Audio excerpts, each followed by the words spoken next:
अस्सलाम स्टूडेंट्स, उम्मीद है कि आप सब लोग खैरियत से होंगे। आज के इस लेक्चर के अंदर हम प्रॉपर्टीज़ ऑफ वेव्स के बारे में पढ़ने वाले हैं। जैसा कि लास्ट के लेक्चर के अंदर हमने टाइप्स ऑफ वेव्स के बारे में पढ़ा था कि वेव्स की टाइप्स क्या होती हैं और उनकी डायरेक्शंस में किस तरीके से चेंजेस आती हैं और इन्हें डिटेल डिस्कस करने की कोशिश की थी। तो आज हम प्रॉपर्टीज़ ऑफ वेव्स के बारे में बात करेंगे, जिसमें हमारे पास रिफ्लेक्शन, रिफ्रैक्शन और डायफ्रैक्शन आ जाता है। ये क्या हैं, किस तरीके से हमें इनको समझना है, आज के इस लेक्चर के अंदर हम पढ़ेंगे। लेकिन इससे पहले अगर आपने टाइप्स ऑफ वेव्स के बारे में नहीं पढ़ा तो पहले आप टाइप्स ऑफ वेव्स को पढ़ लें, उसके बाद इस वीडियो को देखें, इस लेक्चर को सुनें, ताकि आपको ये लेक्चर अच्छे तरीके से समझ में आ जाए। तो वन बाय वन हम डिस्कस करते हैं और सबसे पहले हम बात करते हैं रिफ्लेक्शन की कि रिफ्लेक्शन हमारे पास क्या है। देखें, हम जो है वो जब फॉर्मेशन ऑफ वेव्स को पढ़ रहे थे तो हमें पता चला कि वेव जनरेट करने के 3 तरीके हैं और उसमें से एक रिपल टैंक के तरीक़ों को भी हमने पढ़ा था। अब जो है वो हम क्या कर रहे हैं कि उस रिपल टैंक के अंदर हमें पता है कि पानी से हम वेव्स बनाते हैं जो कि मोस्टली लैब्स के अंदर इस्तेमाल होती हैं। तो अब यहाँ पर हमने क्या किया है कि ये जो रिपल टैंक की जो रेक्टेंगुलर बॉक्स है उसमें हमने बीच में ऑब्स्टिकल रख दिया, यानी कि हमने यहाँ पर क्या कर दिया है, एक रुकावट डाल दी अंदर और अब ड्रिपर को जो है वो इसमें डिप कर रहे हैं। तो डिपर जैसे ही इसमें डिप कर रहा है तो वेव जनरेट हो रही है। लेकिन आप देखेंगे ये जो वेव्स हैं ये जनरेट होने के बाद जब ऑब्स्टिकल से, इस रुकावट से जब टकरा रही हैं तो वापस अपने ही मीडियम की तरफ आ रही हैं। क्लियर? जिस मीडियम से ये ट्रैवल कर रही थी उन्हीं मीडियम में जो है वो उसी मीडियम में वापस आ रही है। तो इसी चीज़ को हम क्या कहते हैं, इसी चीज़ को हम रिफ्लेक्शन कहते हैं। अब अगर मैं डेफिनेशन की बात करूं तो डेफिनेशन क्या है, bouncing back of a wave into same medium bye striking other medium surface is called the reflection. Clear हो रही है बात कि बाउंस बैक हो, वेव जो है वो दोबारा अपने ही मीडियम की तरफ आए, दूसरे मीडियम से टकराने के बाद या दूसरे मीडियम की सरफेस से टकराने के बाद, तो हम कहते हैं कि यहाँ पर जो है वो रिफ्लेक्शन हुई है। जैसा कि यहाँ पर आपने देखा कि जैसे ही ये जो ड्रिपर ने जो है वो डिस्टर्ब किया पानी को, वेव जनरेट हुई और वो वेव आगे चलकर इस मीडियम से स्ट्राइक की, स्ट्राइक करने के बाद वापस अपने ही मीडियम की तरफ आ रही हैं। तो हम कह रहे हैं कि ये जो है वो यहाँ पर रिफ्लेक्शन हो रही है। अब यहाँ पर एक और एग्जाम्पल आपके सामने मैंने रखा है, जिसमें देखें कि ये प्लेन वेव्स आ रही हैं और अब इस ऑब्स्टिकल को मैंने थोड़ा सा जो है वो टिल्ट करके रख दिया। अब जैसे ही टिल्ट करके रखा तो मैंने देखा कि वेव स्ट्राइक करने के बाद जो है वो दूसरी डायरेक्शन में रिफ्लेक्ट हो गई हैं। जैसे यहाँ पर आपने ये बुक की एग्जांपल मैंने यहाँ पर रखा है कि आप देखेंगे ये जो वेव्स आ रही हैं, ये ब्लू कलर की जो वेव्स आ रही हैं वो इस मीडियम से स्ट्राइक होने के बाद ये जो पिंक कलर की वेव्स, डॉटेड रेज आपको दिख रही हैं, उसमें रिफ्लेक्ट हो गई हैं। क्लियर? अब ये जो ब्लू कलर की वेव्स हैं उन्हें हम इंसिडेंट वाटर वेव्स कह रहे हैं और जो ये मीडियम से स्ट्राइक होने के बाद अपने ही मीडियम में बाउंस बैक हुई हैं उन्हें हम रिफ्लेक्टेड वाटर वेव कह रहे हैं। क्लियर? अब ये सारा सिनेरियो हमें क्या बता रहा है, ये सारा सिनेरियो जो है वो हमें ये बता रहा है कि ये जो फिनोमिना यहाँ पर हो रहा है वो लॉ ऑफ रिफ्लेक्शन को जो है वो ऑबे कर रहा है। जैसे कि मैं यहाँ पर दिखाऊंगे आपको कि लॉ ऑफ रिफ्लेक्शन क्या है। आप देखेंगे ये हमारे पास एक शाइनी साइड ऑफ मिरर है और ये जो पीछे जो यहाँ पर लाइंस लगी हुई है ये डल साइड ऑफ द मिरर को शो कर। क्लियर? अब एक इंसिडेंट रे यहाँ पर आकर स्ट्राइक की और यहाँ पर स्ट्राइक करने के बाद इस एंगल पर रिफ्लेक्ट हो गई है। क्लियर? अब ये जो लाइन है, ये लाइन जो है वो हमारे पास इमेजिनरी लाइन होती है जिसे हम नॉर्मल लाइन कहते हैं। तो आप देखेंगे इस नॉर्मल लाइन से जो एंगल बन रहा है जिसे हम एंगल ऑफ इंसिडेंस कह रहे हैं वो, और जो ये जो नॉर्मल लाइन के साथ रिफ्लेक्टेड रे जो एंगल बना रहा है जिसे एंगल ऑफ रिफ्लेक्शन कह रहे हैं, वो दोनों हमारे पास बराबर हैं। यानी कि एंगल ऑफ इंसिडेंस और एंगल ऑफ रिफ्लेक्शन बराबर हैं। जब ये चीज़ बराबर हो जाती है तो हम कहते हैं कि जो ऑब्जेक्ट है या जो फिनोमिना हो रहा है या जो प्रॉपर्टी की जिसकी हम बात कर रहे हैं वो लॉ ऑफ रिफ्लेक्शन को ओबे कर रहा है और इस पूरे फिनोमिना को हम रिफ्लेक्शन कहते हैं। होप्स सो कि आपको रिफ्लेक्शन के हवाले से काफ़ी सारी चीज़ें जो है वो क्लियर हो गई होंगी। अब हम आ जाते हैं रिफ्रैक्शन के ऊपर कि रिफ्रैक्शन हमारे पास क्या है। देखें, रिफ्लेक्शन और रिफ्रैक्शन, रिफ्लेक्शन में ये होता है कि ऑब्जेक्ट स्ट्राइक करने के बाद, वेव स्ट्राइक करने के बाद अपनी ओरिजिनल या अपने सेम मीडियम की तरफ वापस आ जाती है। लेकिन जब हम रिफ्रैक्शन की बात करते हैं तो वेव मीडियम में स्ट्राइक करने के बाद वापस जो है वो अपने मीडियम में नहीं आती, बल्कि उस मीडियम में से पास आउट हो जाती है। जब वेव पास आउट हो जाती है तो हम इस पूरे प्रोसेस को क्या कहते हैं? हम इस पूरे प्रोसेस को रिफ्रैक्शन कहते हैं। जैसे अब रिफ्रैक्शन को पढ़ने से पहले हमने ये चीज़ पढ़ी थी कि रिपल टैंक के अंदर जो वाटर होता है, वो वाटर एक्चुअल में क्या होता है? Medium through which the ripples travels. ये वो मीडियम होता है जिसमें रिपल्स जो है वो ट्रैवल करती हैं, यानी कि जो वाटर वेव्स होती हैं वो वाटर को मीडियम बना के ट्रैवल कर रही होती हैं। क्लियर है ये बात? अब मीडियम हमारे पास दो तरीकों के होते हैं। एक डेंसर मीडियम होता है जिसकी डेंसिटी काफ़ी हाई होती है। दूसरा जो मीडियम होता है उसे हम रेयर मीडियम कहते हैं, और रेयर मीडियम यानी कि लो डेंसिटी का मीडियम होता है। ठीक है?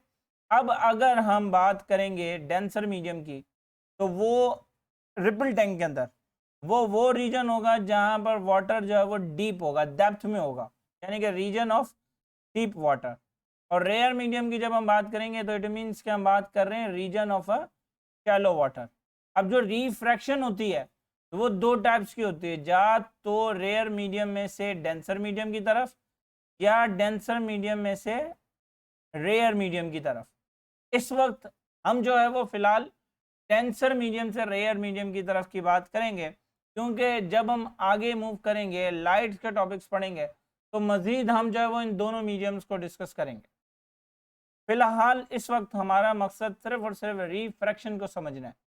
तो when a wave enters from a region of a deep water to a region of a shallow water, shallow water यानी कि हम वो पानी जिसकी डेप्थ जो है वो कम हो, at an angle the wave will change its direction. तो जब डीप वाटर में से शैलो वाटर की तरफ, यानी कि डेंसर मीडियम में से रेयर मीडियम की तरफ जब वेव्स आएंगी, तो वो अपनी डायरेक्शंस को क्या कर लेंगी? वो अपनी डायरेक्शंस को चेंज कर लेंगी।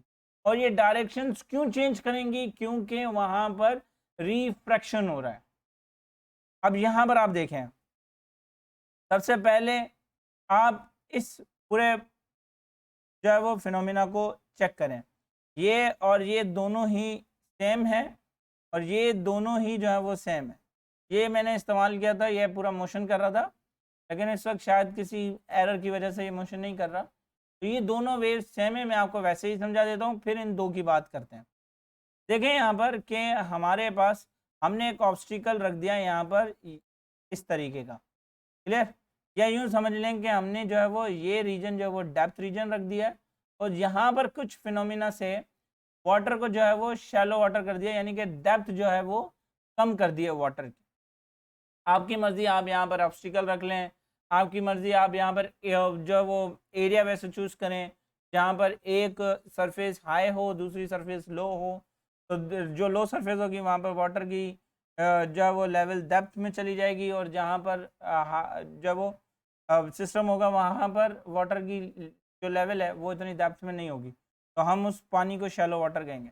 तो वेव देखें जैसे पहले यहाँ पर मूव कर रही थी, अब जो है वो यहाँ पर आने के बाद जैसे ही ये डेप्थ में से शैलो की तरफ, यानी कि रेयर मीडियम की तरफ आई है, तो आप नोट करेंगे इन वेव्स में एक फ़र्क आ गया है। वो इनकी वेव्स की जो डायरेक्शंस हैं वो चेंज हो गई हैं। पहले वेव्स जो है वो स्लो, या यूँ कह लें कि पहले वेव्स जो है वो स्पीड में आ रही थी, अब जो है वो वेव्स जो है वो स्लो आना स्टार्ट हो गई हैं। जैसे यहाँ पर देखें कि वाटर वेव्स द रिपल्स, अब जो है वो इस तरीके से ये जो है वो section of a ripple tank आ गया। यहाँ पर हमने ग्लास प्लेट को जो है वो ऐड कर दिया। अब जैसे ही ग्लास प्लेट को रखा तो यहाँ पर फ्रिक्शन इंक्रीज हो गई। फ्रिक्शन इंक्रीज होने की वजह से जो वेव्स की स्पीड थी वो डिक्रीज हो गई, और जो वेवलेंथ थी वो डिक्रीज हो गई। अब वेवलेंथ, हम जब वेव करेक्टरिस्टिक्स पढ़ेंगे तो तो आप जो है वो इस वेवलेंथ टर्म को ज़्यादा अच्छे तरीके से समझेंगे।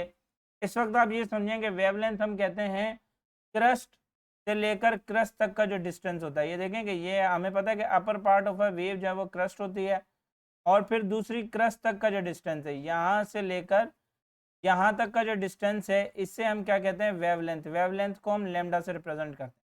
क्लियर हो रही है बात? तो पहले जो है वो स्पीड ज़्यादा होने की वजह से वेवलेंथ कम थी, लेकिन जैसे ही हमने ऑब्स्टिकल रखा, यानी कि हम रेयर मीडियम की तरफ वेव जो है वो रिफ्रैक्ट होकर गई, तो वहाँ पर उनकी स्पीड स्लो हो गई और वेवलेंथ जो है वो डिक्रीज हो गई। पहले वेवलेंथ ज़्यादा थी, अब वेवलेंथ जो है वो डिक्रीज हो गई है। क्लियर? दूसरा हमने ये पढ़ा था कि जब वेव इंटर करेंगी region of a deep water से region of a shallow water, यानी कि डेंसर मीडियम से लोअर रेयर मीडियम की तरफ, तो वो अपनी डायरेक्शंस को जो है वो क्या कर देंगी, चेंज कर लेंगी।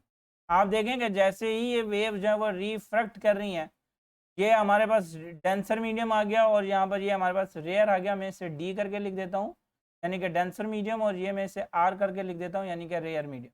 तो डेंसर से रेयर मीडियम में जैसे ही ये रिफ्रैक्ट हो रही हैं, तो यहाँ पर इन्होंने क्या कर दिया, अपनी जो है वो डायरेक्शंस को जो है वो क्या कर दिया, वेव्स ने अपनी डायरेक्शन को चेंज कर दिया।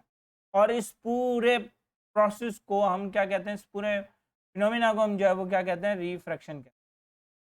होप सो कि आपको रिफ्रैक्शन की भी बात समझ में आ गई होगी। अब तीसरी प्रॉपर्टी के हम बारे में बात करते हैं, that is what, diffraction. Diffraction हमारे पास क्या है, कि the spreading of the waves near an obstacle is called diffraction. ये जो वेव्स स्प्रेड आउट होती हैं किसी ऑब्स्टिकल के करीब से, उससे हम कहते हैं डायफ्रैक्शन। जैसे देखें यहाँ पर आप ये फिनोमिना आप करें कि ये वाटर की जो है वो वेव्स आ रही थी, हमने यहाँ पर एक ऑब्स्टिकल रखा, ऑब्स्टिकल में एक छोटा सा होल कर दिया है। अब ये जो वेव्स हैं वो इस होल के थ्रू स्प्रेड आउट हो रही हैं। तो मैं यहाँ पर कह सकता हूँ कि ये जो स्प्रेड, यहाँ पर स्प्रेडिंग जो हो रही है वो नियर एन ऑब्स्टिकल हो रही है। तो यहाँ से ये जो प्रोसेस स्टार्ट हो रहा है, इससे हम क्या कहते हैं, डायफ्रैक्शन कहते हैं। क्लियर? अब जो वो diffraction is only significant if the size of the gap is about the same as the wavelength of the incident waves. अब ये जो है वो साइज पर डिपेंड करता है, यानी कि डायफ्रैक्शन तभी सिग्निफिकेंट होगी जब हम साइज जो है वो गैप का साइज इतना रखें जितनी के वेवलेंथ हमारे पास है।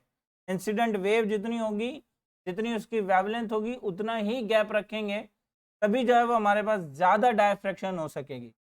अगर narrow the gap whose width is equal to the wavelength of the incoming ripples, the ripples that pass through the gap are almost circular and seems to be originate from a point source situated in the gap. Wider gap produces less diffraction. यानी कि अब देखेंगे जितना gap narrow होगा, जितना gap कम होगा, ये भी गैप जो है वो वेवलेंथ जितनी आ रही है, मिसाल के तौर पर अभी एक और चीज़ मैं आपको समझा दूं, गैप के हवाले से क्लियर कर लूं कि देखें कि हम जो है वो ऑब्स्टिकल रख रहे हैं, काफ़ी दूर रख रहे हैं हम, क्लियर, और वेव्स को जो है वो डिस्टर्ब हम दूर कर रहे हैं। यानी कि अब ये इतना दूर हमने ऑब्स्टिकल रख दिया है, यहाँ पर इसमें होल कर दिया है, और अब ये जो गैप है हमने बहुत दूर रख दिया है, यहाँ से हम इसको डिस्टर्ब कर रहे हैं। यहाँ तक आने में क्या हो जाएगा कि वेव्स जो है वो आराम आराम से रेस्ट की तरफ आना शुरू हो जाएंगे, और इतना गैप होने की वजह से डायफ्रैक्शन जो है वो सही तरीके से नहीं हो पाएगी।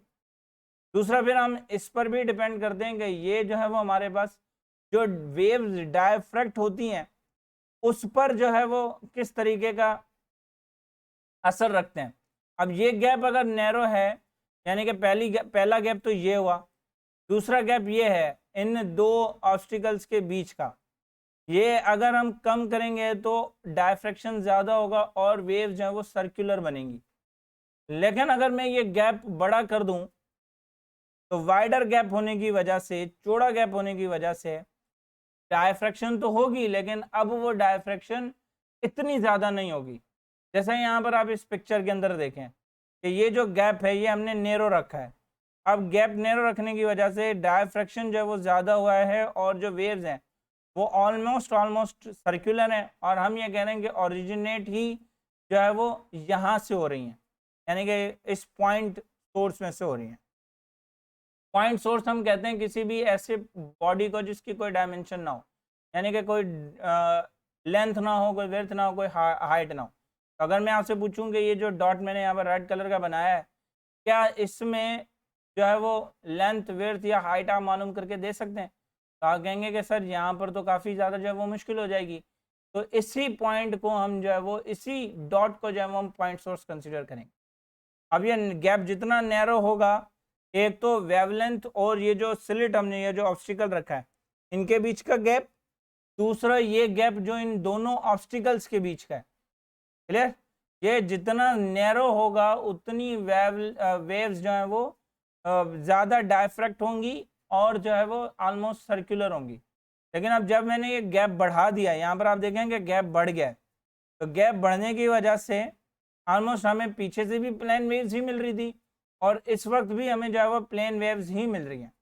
क्लियर? तो ये जो गैप है इन दो ऑब्स्टिकल्स के बीच में, ये डायफ्रैक्ट करवाने के बाद के शेप पर डिपेंड करता है, यानी कि शेप कैसा होगा, और जो है वो डायफ्रैक्ट कितना करना है वो डिपेंड करता है कि इन ऑब्स्टिकल और हम जो है वो कितना ज़्यादा गैप रख रहे हैं जहाँ पर हम वेव को डिस्टर्ब कर रहे हैं, जिसके बाद ये ट्रेवल करती हुई जो है वो इस ऑब्स्टिकल के करीब आ रही हैं। तो होप्स हो कि आपको डायफ्रैक्शन के हवाले से भी बातें क्लियर हो गई होंगी। यहाँ तक आने के बाद भी अगर कोई ऐसी चीज़ या अगर ऐसी कोई बात जो आपको समझ में नहीं आई तो मुझसे कमेंट सेक्शन में ज़रूर पूछिएगा। तब तक के लिए अल्लाह हाफिज़, थैंक यू।